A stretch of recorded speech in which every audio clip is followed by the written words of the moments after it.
നാരായണ വരൂ, ജ്ഞാനപ്പഴവുമായി നമുക്ക് കൈലാസത്തിലേക്ക് പോകാം.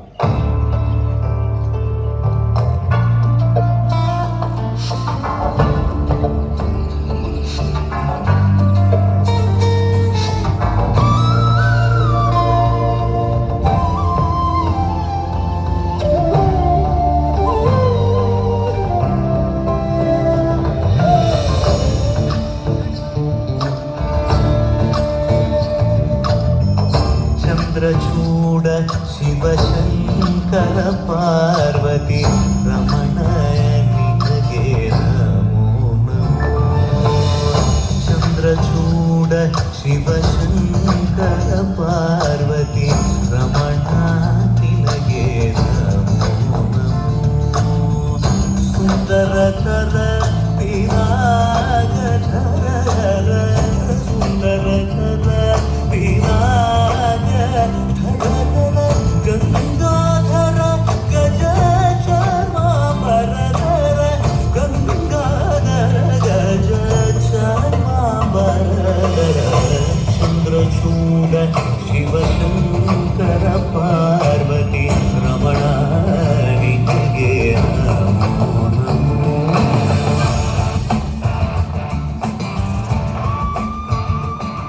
നാരായണ നാരായണ. ശിവഭഗവാനും പാർവതീദേവിക്കും നാരദരുടെ പ്രണാമം. എന്താ നാരദരെ വിശേഷിച്ചത്? നാരായണ നാരായണ. എന്താ നാരദരെ കയ്യിൽ മാമ്പഴമാണോ?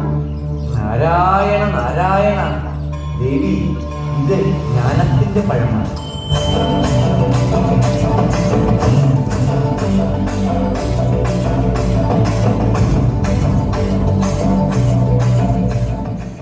എങ്കിൽ അതിന് തരും നാരദരെ, രണ്ടുപേർക്കുമായി പകുത്തു നൽകാം.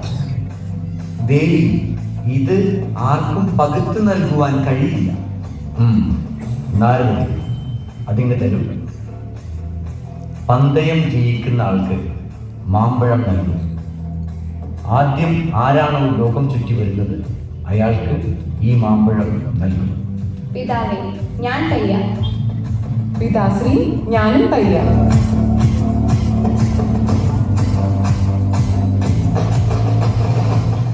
മുരുകൻ ഉടൻ തന്നെ തൻ്റെ വാഹനമായ മയിലുമായി ലോകം ചുറ്റാൻ പുറപ്പെട്ടു. എന്നാൽ ഗണപതിക്ക് തൻ്റെ വാഹനമായ എലിയെ ഉപയോഗിച്ച് വേഗത്തിൽ ലോകം ചുറ്റുക അസാധ്യമായിരുന്നു.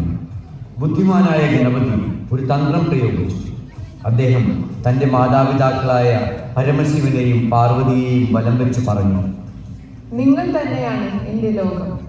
ഗണപതിയുടെ ഈ ഭക്തിയിലും വിവേകത്തിലും ശിവൻ സന്തുഷ്ടനായി. ജ്ഞാനപ്പഴം ഗണപതിക്ക് നൽകി.